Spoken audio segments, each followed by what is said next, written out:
बिस्मिल्लाहिर्रहमानिर्रहीम। आप एक मोबाइल मैकेनिक हैं और आपकी एक शॉप है और आपके पास मोबाइल बनने के लिए आते हैं। तो जिस तरह आपके पास स्मार्टफ़ोन बनने के लिए आते होंगे, सेम इसी तरह आपके पास कीपैड मोबाइल भी बनने के लिए आते होंगे। ये मेरे पास कुछ कीपैड मोबाइल के सर्किट रखे हुए हैं और कुछ स्मार्टफ़ोन के सर्किट रखे हुए हैं, ठीक है। जब आप इनको रिपेयर करते हैं तो रिपेयर करते हुए कुछ चीज़ों का ध्यान रखना होता है। तो आज मैं आपको 4 बातों के बारे में बताऊँगा कि आपको कौन-कौन सी चीज़ों के बारे में ध्यान रखना है। सबसे पहले तो आपको ये पता होना चाहिए कि आपके मोबाइल में कंपोनेंट क्या होता है। नंबर 2, कंपोनेंट की कितनी कैटेगरी है। नंबर 3, कंपोनेंट को कब रिप्लेस किया जाता है, क्यों तब्दील किया जाता है और उसको चेक कैसे किया जाता है। और नंबर 4 पे कंपोनेंट को रिप्लेस या तब्दील करने का सही तरीकाकार क्या हो सकता है। तो इन 4 बातों पे आज मैं बात करूँगा, ठीक है। सबसे पहली बात है कि कंपोनेंट होता क्या है। वैसे तो आपके स्मार्टफोन में या कीपैड मोबाइल में मेरे हिसाब से जो भी पुर्जा लगा हुआ है, जो भी एक पार्ट लगा हुआ है वो कंपोनेंट है, क्योंकि कंपोनेंट का मतलब ही पुर्जा होता है, कोई एक पार्ट होता है और मुख्तलिफ पार्ट से मिलकर आपके कोई एक प्रोडक्ट तैयार होती है। भले वो मोबाइल हो, भले कोई और मशीन हो, दुनिया की कोई भी मशीन हो, वो मुख्तलिफ कंपोनेंट से मिलकर बनती है। उसके हर पुर्जे को कंपोनेंट कहा जाता है। लेकिन मैंने बहुत सारे मैकेनिक हजरात को सुना है वो सिर्फ रजिस्टर्स को, कैपेसिटर को, डायोड्स वगैरह को कंपोनेंट कहते हैं, आईसी को बिल्कुल अलग कर देते हैं। तो ये सब की अपनी अपनी एक सोच की बात है, अपनी अपनी इस्तिलाह की बात है। लेकिन आपको समझना चाहिए कि मैकेनिक लोगों के यहाँ कंपोनेंट किसको कहा जाता है। मेरे हिसाब से आपके मोबाइल के अंदर जितने भी पुर्जे लगे हुए होते हैं, भले वो सिम का जैक है, भले वो बैटरी टर्मिनल है, भले वो मेमोरी कार्ड का जैक है, भले वो कोई आईसी है, भले वो रजिस्टर है, वो डायोड है, वो कैपेसिटर है, कोई भी चीज़ है वो एक कंपोनेंट है, ठीक है। अच्छा, अब उसके बाद जो भी चीज़ कंपोनेंट है उस कंपोनेंट की कितनी तरह की कैटेगरी हो सकती है। तो मोटी मोटी 2 कैटेगरी हैं जिनको मैं आज एक्सप्लेन करूंगा, बताऊंगा और उसके बाद हम मज़ीद आगे चलते हैं। तो दूसरा हमारा सवाल यह है कि कंपोनेंट की कैटेगरी या कंपोनेंट की अकसाम कितनी है। तो कंपोनेंट की नॉर्मल जो बड़ी अकसाम है वो 2 हैं। एक है कनेक्टर कंपोनेंट और एक है मॉडिफायर कंपोनेंट। ये इस्तिलाह सब लोगों के पास नहीं होती है, कुछ इसे इस्तेमाल करते हैं, कुछ नहीं इस्तेमाल करते। लेकिन मैं आपको समझा देता हूँ कि हमारे नज़दीक मॉडिफायर कंपोनेंट कौन से होते हैं और कनेक्टर कंपोनेंट कौन से होते हैं। वो कंपोनेंट जो मोबाइल के अंदर सिर्फ कनेक्शन का काम करते हैं, इसके अलावा उनका अपना कोई काम नहीं होता। उनको जो वैल्यू मिलती है वो सेम वही वैल्यू आगे ट्रांसफ़र कर देते हैं। अगर करंट की वैल्यू हो तो जितने वोल्टेज हो, जितने आ रहे हैं वो सेम उसी तरह आगे ट्रांसफ़र कर देंगे। वो कुछ भी मॉडिफाई नहीं करते। अगर उनको कुछ सिग्नल्स मिल रहे हों, अगर उनको कुछ फिल्ट्रेशन मिल रही, कुछ भी मिल रहा है, सिग्नल मिल रहे हैं, करंट मिल रहा है, वोल्टेज मिल रहा है, जो भी मिल रहा है, जितना मिलेगा सेम उसी तरह एज इट इज़ वो आगे ट्रांसफ़र कर देते हैं, पास कर देते हैं। वो उसमें कुछ भी तब्दीली नहीं करते। उनको हम कहते हैं कनेक्टर कंपोनेंट। जैसे आपके पास बैटरी टर्मिनल होता है, आपके पास सिम का जैक होता है, आपके पास कैमरे का कनेक्टर होता है, आपके पास चार्जिंग का जैक होता है। कीपैड मोबाइल हो या स्मार्टफोन हो, इन सब के अंदर जो कंपोनेंट सिर्फ और सिर्फ कनेक्शन का काम करते हैं ना, वो आप उनको सिंपल सादा लफ्ज़ों में बिल्कुल कनेक्टर कंपोनेंट कह सकते हैं। जैसे यहाँ पर मैं आपको दिखाऊं तो ये मेरे पास एक जैक लगा हुआ है LCD का, ये साथ में बैटरी टर्मिनल लगा हुआ है, ये हैंड फ्री का जैक लगा हुआ है। इधर मैं आपको दिखाऊं और यहाँ से आपको दोबारा ये बैटरी टर्मिनल नज़र आ रहा है और ये सिम का जैक और साथ में मेमोरी कार्ड का जैक भी है। ये कीपैड, ये स्मार्टफोन मैंने आपको दिखा दिया। ये स्मार्टफोन है जिसके अंदर ये आपका सिम का जैक है, ये कैमरा कनेक्टर है, ये भी कैमरा कनेक्टर है, ठीक है। इसके अलावा जितने भी वो कंपोनेंट हैं जो सिर्फ और सिर्फ कनेक्शन का काम करते हैं, वो किसी भी करंट को, किसी भी वैल्यू को, किसी भी सिग्नल को वो मॉडिफाई नहीं करते, तब्दील नहीं करते, कम ज़्यादा नहीं करते, उनको आप कनेक्टर कंपोनेंट कह सकते हैं, ठीक है। दूसरे नंबर पे वो कंपोनेंट होते हैं जिनको हम मॉडिफायर कंपोनेंट कह सकते हैं। मॉडिफायर कंपोनेंट का काम क्या होता है, वो आपके करंट को, आपके सिग्नल को जितना मिलता है सेम उसी तरह वो आगे पास नहीं करते, बल्कि उसमें कुछ ना कुछ तब्दीली करते हैं। या तो करंट होता है तो उसे कम करते हैं या ज़्यादा करते हैं, कुछ ना कुछ तब्दीली करते हैं, फिल्ट्रेशन करते हैं, स्टोरेज करते हैं। तो उन कंपोनेंट को हम कहते हैं मॉडिफायर कंपोनेंट। जैसे आपका कैपेसिटर है, कैपेसिटर का क्या काम होता है, कैपेसिटर का काम होता है आपके मोबाइल के अंदर आने वाले करंट को या तो वो फिल्टर करता है या करंट को स्टोर करता है। इसी तरह जो आपका रजिस्टर है, जो आपके आईसीज हैं, जो आपके डायोड हैं, जो आपके थर्मिस्टर हैं, इन सब का काम क्या होता है, इन सब का काम होता है आपके मोबाइल के अंदर आने वाली वैल्यूज़ को वो मॉडिफाई करके ज़रूरत के हिसाब से वो आगे पास करते हैं। तो ये होते हैं हमारे पास मॉडिफायर कंपोनेंट, ठीक है। अब हमारे पास 2 बातों का जवाब आ गया कि कंपोनेंट क्या है। तो मैंने बताया कि हर वो पुर्जा जो आपके मोबाइल के अंदर इस्तेमाल हो रहा है वो एक कंपोनेंट है और सारे कंपोनेंट से मिलकर एक आपकी डिवाइस तैयार होती है, सही। नंबर 2 पे कंपोनेंट की दो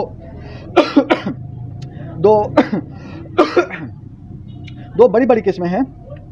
नंबर 2 पे कंपोनेंट की 2 बड़ी बड़ी किस्में हैं। नंबर 1 है कनेक्टर कंपोनेंट, जिनका अपना कोई काम नहीं होता, वो सिर्फ कनेक्शन का काम करते हैं। जो वैल्यू उनको मिलती है सेम वही वैल्यू वो आगे ट्रांसफ़र कर देते हैं और कुछ भी तब्दीली नहीं करते। मैंने मिसाल के तौर पे आपको बताया बैटरी टर्मिनल होता है, इसी तरह आपके पास सिम जैक होता है, मेमोरी कार्ड का जैक होता है, हैंड फ्री का जैक होता है। इस तरह बहुत सारे कंपोनेंट हैं, कैमरा के आपके कनेक्टर वगैरह हो गए, LCD के कनेक्टर हो गए, ठीक है। अगर आप बात करें मॉडिफायर कंपोनेंट की, तो जैसे आपके पास माइक है, आपके पास कैपेसिटर्स हैं, आपके पास आईसीज हैं, आपके पास डायोड्स हैं, आपके पास रजिस्टर हैं, आपके पास इसी तरह आपके पास कोई भी और कंपोनेंट या ऊपर लाइट लगी हुई है। इन सब का काम क्या होता है कि जो चीज़ इनको मिलती है ये सेम वही चीज़ आगे पास नहीं करते, बल्कि उसके ज़रिए से कोई नई चीज़, नई वैल्यू वो पैदा करके, जनरेट करके वो आगे पास करते हैं, आगे ट्रांसफ़र करते हैं। ठीक है, तो ये दो बातें होगी। अब तीसरी बात, हम इन कंपोनेंट को रिप्लेस क्यों करते हैं, कब करते हैं? तो याद रखिएगा कि जब भी हमने कभी भी किसी कंपोनेंट को रिप्लेस करना होता है तो उससे पहले हम चेक करते हैं। चेक क्या करते हैं, हमारे पास एक फॉल्ट आया, जैसे मिसाल के तौर पे हमारे पास फॉल्ट आ गया चार्जिंग का, तो सबसे पहले तो हमने इस बात का ध्यान रखना है कि जो फॉल्ट आया हमने उसी सेक्शन में रहते हुए फॉल्ट को चेक करना है, टेस्ट करना है, फिर जहाँ फॉल्ट हो हमने वहाँ जाकर अपना काम करना है और फॉल्ट को रिमूव करना है। सही है। अब मिसाल के तौर पर आपके पास एक चार्जिंग का जैक लगा हुआ है। अब ये जो चार्जिंग का जैक होता है, ये जो चार्जिंग का जैक होता है, इसका काम क्या है, ये कनेक्टर कंपोनेंट है, इसका काम है करंट लेकर एज इट इज़ आगे ये ट्रांसफ़र कर देगा, ये उसमें कुछ भी मॉडिफाई नहीं करेगा, कुछ भी तब्दीली नहीं करेगा। अब ये जो करंट आगे जाएगा ये कुछ कैपेसिटर से, कुछ रजिस्टर से, डायोड से, पीएमआईसी वगैरह से, मुख्तलिफ आईसों से होता हुआ ये बैटरी तक पहुंचता है। ठीक है, तो हमने क्या करना है, सबसे पहले तो हम उस कंपोनेंट को चेक करते हैं कि क्या वो कंपोनेंट ख़राब तो नहीं है। अब अगर चार्जिंग का इशू है तो हम चार्जिंग के जैक को चेक करेंगे, अगर सिम नहीं उठा रहा तो हम सिम के जैक को चेक करेंगे, अगर मेमोरी कार्ड नहीं उठा रहा तो मेमोरी कार्ड को चेक करेंगे, अगर मोबाइल ऑन नहीं हो रहा तो हम बैटरी टर्मिनल को चेक कर सकते हैं, अगर कैमरे का इशू है तो हम कैमरा के जो कनेक्टर होगा उसको हम चेक कर सकते हैं। मतलब कोई भी कंपोनेंट हमारा ख़राब है तो सबसे पहले हम उस कंपोनेंट को चेक करेंगे और उसके कनेक्शंस को चेक करेंगे। तो अगर कंपोनेंट में फॉल्ट है तो हम कंपोनेंट को तब्दील कर देंगे, जैसे स्पीकर में फॉल्ट है तो हम स्पीकर को चेंज करेंगे। लेकिन अगर फॉल्ट स्पीकर में नहीं है, उसके कनेक्शन में है, तो हम अब स्पीकर को चेंज नहीं करेंगे, क्योंकि अगर कनेक्शन में पीछे करंट ही नहीं आ रहा, पीछे कोई वैल्यू ही नहीं आ रही, ऐसी सूरत में मैं स्पीकर 50 चेंज कर दूं, जब उस स्पीकर को पीछे से कोई वैल्यू ही नहीं मिल रही, कोई करंट ही नहीं मिल रहा, तो स्पीकर खुद क्या करेगा? स्पीकर तो पहले वाला भी सही था, सेम इसी तरह आपका माइक है, आपका ईयरपीस है, आपकी आईसीज हैं, आपके बाकी कंपोनेंट हैं। तो हर कंपोनेंट तभी काम करता है जब उसे पीछे से कोई वैल्यू मिलती है, कोई कंट्रोल सिस्टम उसका कायम होता है, तब वो कंपोनेंट अपना काम करता है। सही है। अच्छा, अब उन कंपोनेंट को कैसे चेक करेंगे ये मैं किसी और वीडियो में बताऊंगा, अभी इतना ज़्यादा टाइम नहीं, अभी सिर्फ मैं इतना बता रहा हूं कि आपने सबसे पहले कंपोनेंट को चेक करना होता है। तो मैं आपको जो कनेक्टर कंपोनेंट है उनका बता देता हूं नॉर्मल तरीके से, कि जैसे बैटरी टर्मिनल को आपने चेक करना है तो इसके लिए आपको किसी साइंस की जरूरत नहीं, आप सीधा सीधा देखें कि उसकी जो पिनें हैं क्या वो बिल्कुल सही है। जो भी पिनें हैं, जैसे यहाँ पर बैटरी टर्मिनल में मेरे पास 4 पिन नज़र आ रही हैं, तो अगर इसमें चारों की चारों पिन सही हैं तो इसका मतलब बैटरी टर्मिनल हमारा फिलहाल देखने में सही लग रहा है। सिम जैक का इशू है तो हम सिम जैक के कनेक्शन को, इसकी पिनों को चेक करेंगे, मेमोरी कार्ड की पिनों को चेक करेंगे।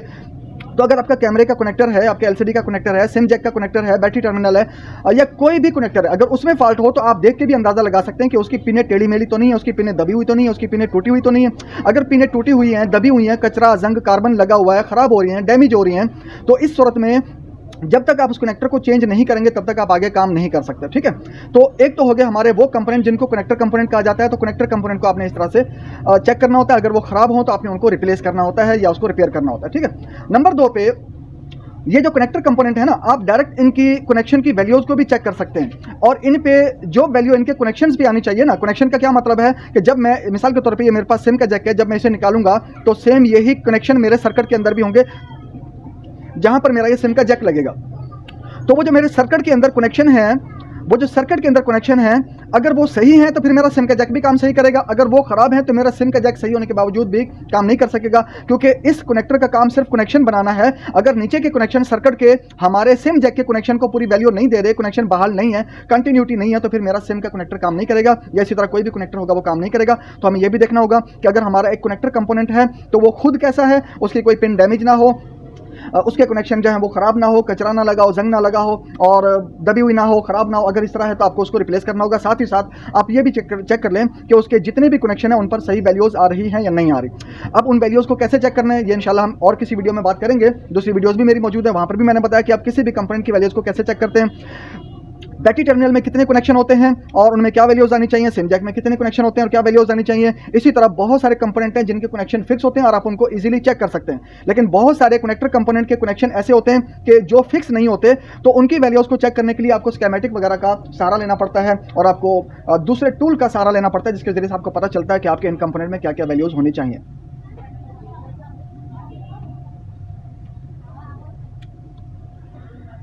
अब जब ये क्लियर हो गया कि हमने कंपोनेंट को कब रिप्लेस करना है और क्यों रिप्लेस करना है, तो अब हम आगे की बात कर लेते हैं कि रिप्लेस करने का सबसे बेहतरीन और आसान तरीका, सही तरीका क्या हो सकता है। मैं अपनी बात को मुख्तसर करता हूँ, वीडियो लंबी ज़्यादा हो रही है।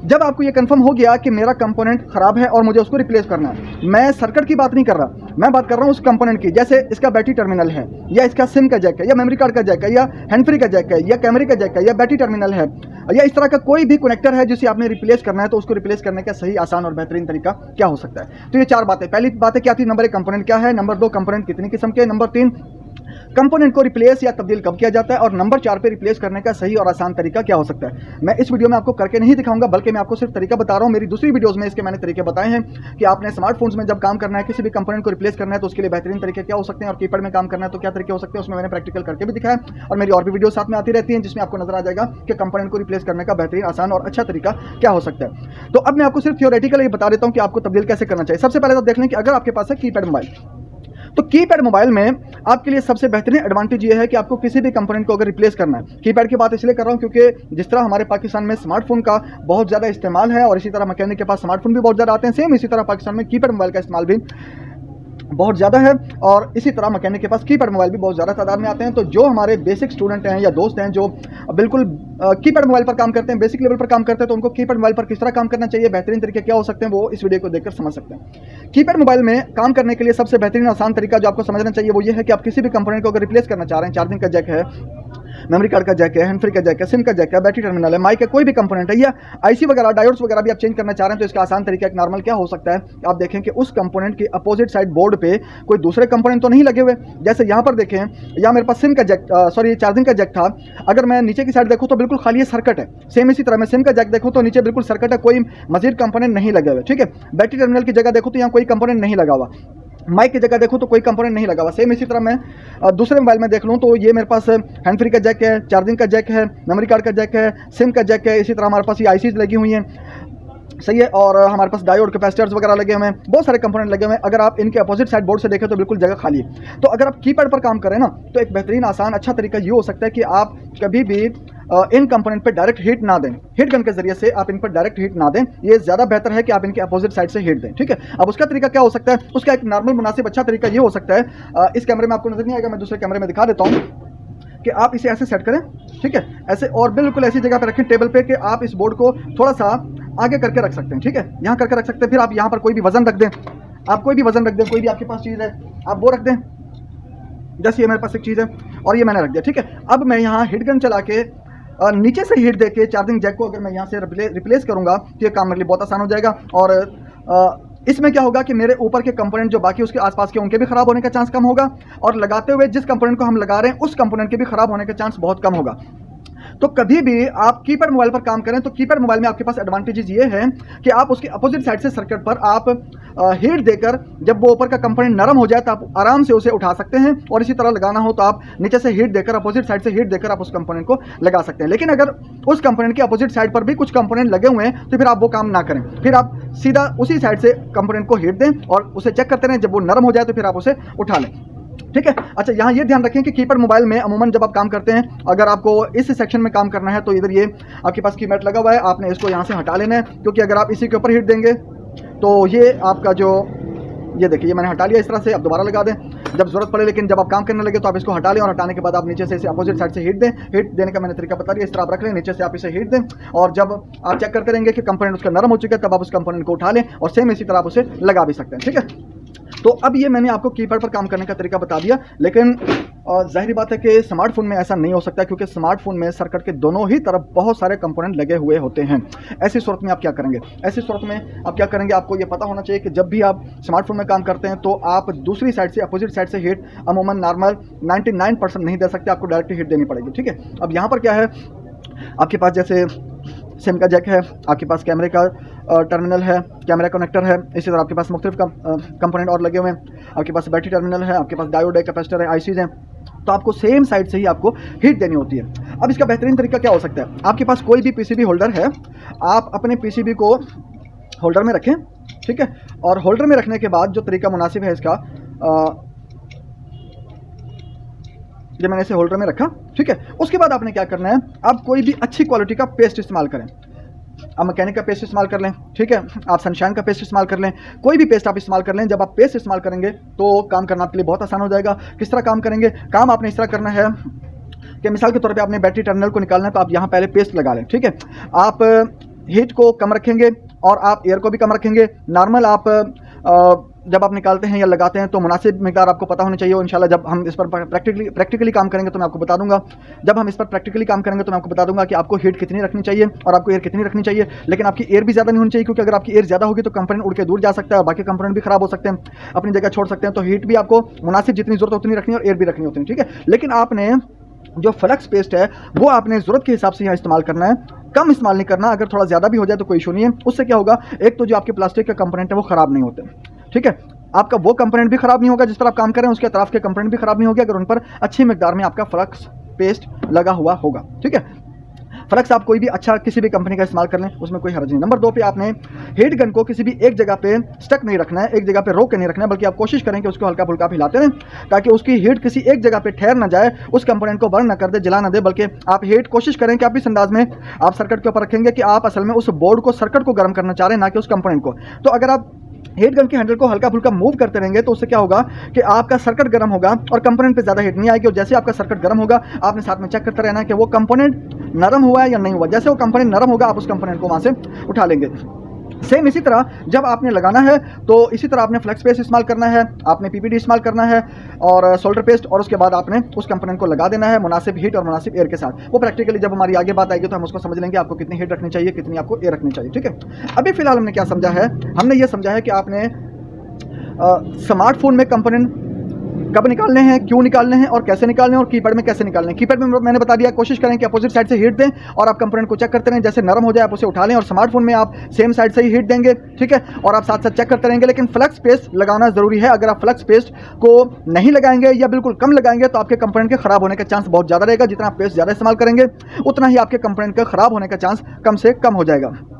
तो आपने सेम साइड से हीट देनी है और हीट गन को एक जगह स्टक नहीं रखना है, बल्कि हल्का फुल्का आप उस पर मूव करते रहेंगे उसके साथ के एरिया को, इस लिहाज से कि वो जो हीट होगी वो आपके उस कंपोनेंट पे स्टक नहीं रहेगी, बल्कि वो आपके सर्किट को गर्म करेगी। और जब सर्किट गर्म होगा तो ये आपका कंपोनेंट ऊपर नरम हो जाएगा, और जब ये नरम हो जाएगा तो फिर आप उसे आराम से वहां से उठा सकते हैं। तो हमने इस वीडियो में 4 चीज़ों को समझा कि कंपोनेंट क्या होते हैं, कंपोनेंट की मोटी मोटी कितनी अकसाम है, और कंपोनेंट को रिप्लेस या तब्दील कब किया जाता है, और कंपोनेंट को रिप्लेस या तब्दील करने का सही और बेहतरीन आसान तरीका क्या हो सकता है। तो ये इस वीडियो में जो मैंने बताना था मैंने आपको बता दिया। अगर आपको कोई भी बात नहीं समझ में आए तो आप कमेंट में मुझसे पूछ सकते हैं, मेरे नंबर भी चल रहे हैं, आप मुझसे रब्ता कर सकते हैं। अगर आप कोई भी दोस्त ट्रेनिंग लेना चाहे तो ऑनलाइन ट्रेनिंग भी होती है और फिजिकल ट्रेनिंग भी होती है, आप हमसे रब्ता कर सकते हैं। बहुत शुक्रिया।